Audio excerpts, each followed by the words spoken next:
advocacy so that we can help. You know what? St. Jude College of Bulacan, as of this moment, we're still not having the open admission, selective admission. But then again, we are not perfect school. We have also lapses. That's why we are opening this one to our volunteers to give us positive criticism for us to be able to improve. And we are very lucky enough because you have chosen us to represent our school, the Philippines, particularly St. Jude College of Bulacan, for this competition. And these learners allow me also to introduce the participants together with these parents. You know what? People, Dr. Hari from Vietnam, these learners, they are coming from the elementary and junior high school. They're not just only learners. Why? Most of them won for the national competition in the Philippines for the journalism, together with the different mathematics and science. Now, let me introduce to you Dr. Hari, these people from St. Jude College of Bulacan, starting off with our grade 6 student who won for the journalism contest in the division of Bulacan. We have, please, if your name is called, please stand. We have Lexa J. Fernandez, together with her mother and sister, Mom Leia Fernandez and Miss Leigh Fernandez. Please stand to be recognized. Maraming salamat po for supporting our programs of St. Jude College of Bulacan. And now, two-time winner for our SPC Features Writing Contest. We have Zoe Isabel Escares. Together, her mother, Mom Maria Teresa Escares. Thank you, and is now representing Bulacan for another regional press conference for the feature writing and English. Now this time for the column writing, she won last time, and together with her is her mother. We have Lexi Andrea Lopez and Mom Navarre Sean. You know what, Dr. Chris, Bulacan, before you're going to meet for the DSPC, we have district level. We have the EDS level and provincial level 1 and 2. And that's the time we're going to compete for the regional conference. And lucky enough, because of the support of our learners together with our parents, we won. We're always representing our school for the regional and national schools press conference.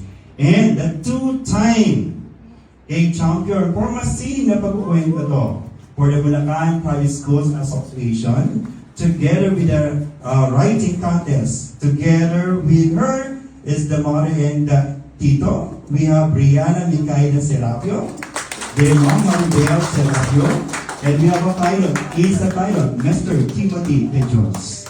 Okay, thank you very much for supporting the plan. And of course, again, for the column writing, a two-time champion for the division level, we have Biancarla Maravilla, together with her father, Sir Norman Maravilla.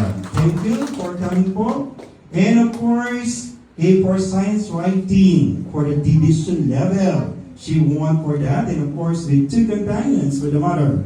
We have Lauren Briel Sapitan, together with the mother, Ma'am Melanie Sapitan, and Tita, Ma'am Melissa Villavicencio. Maraming salamat po. Si Dr. Clint and Dr. Hardy, this not just only being accompanied by their parents, but their loved ones, okay? Their relatives and auntie. And of course, we have one more, okay? Good in writing.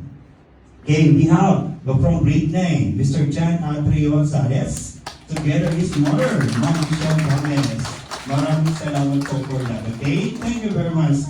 And, okay, Sir Chris and Dr. Hari, our future Miss Universe, okay? She won different titles in Vietnam, Singapore, and all around Asia. Okay, and we have a writer also, Miss Sabrina Sablan, together with Ma'am Jocelyn Sablan, right? She always representing the Philippines for the different pageant. And she has a lot of awards. I think I have interviewed, you have more than 200 awards for the beauty contest, right? And then of course, our sports writing for the division level.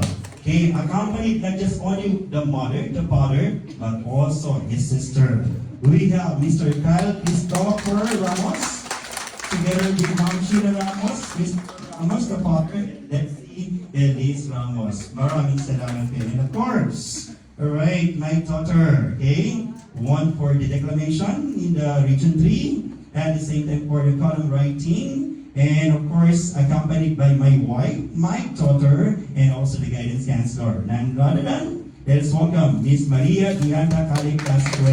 Together with my wife, Ma'am Margaret Estrella, then my daughter, Dennis Macabino, and Miss Amor, our guidance counselor. See Dr. Hari. So this is not just only competition about ourselves, it's about the content itself. These are great opportunities for us to be able to showcase our English skills. Because in the Philippines, even though this is not our first language, we communicate in English, not just only for verbal communication, but also in writing. And we would like to thank you, Dr. Hari, and of course, Dr. Chris, for giving us this opportunity to showcase our skills among our learners, though this one is being done simultaneously in the